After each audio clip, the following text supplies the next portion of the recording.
Kaspi KZ мобилді қосымшасында қызметкерге Kaspi Pay шотынан ақы төлеуге қалай рұқсат береді? Жеке кәсіпкерлер қызметкерлерге Kaspi Pay шотынан, жеткізушілерде жүк құжат бойынша тауарлардың ақысын және QR код бойынша сатып алу ақысын төлеуге рұқсат ете алады.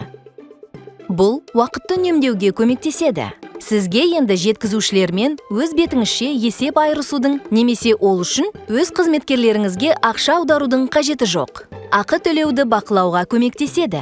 Өйткені бүкіл ақпарат шот бойынша үзіндіде онлайн қолжетімді.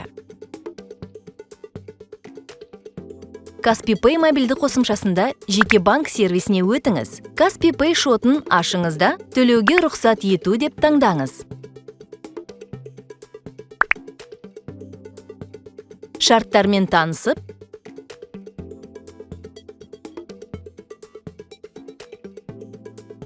қызметкерлерге төлеуге рұқсат ету деп басыңыз.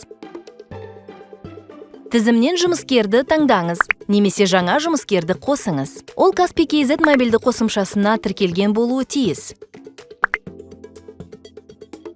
Содан кейін лимитті белгілеңіз. Бұл жұмыскер бір күннің ішінде жұмсай алатын сома.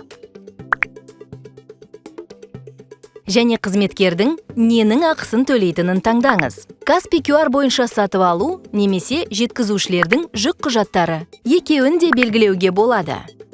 Дайын. Енді қызметкерге Kaspi Pay шотынан төлеу қолжетімді.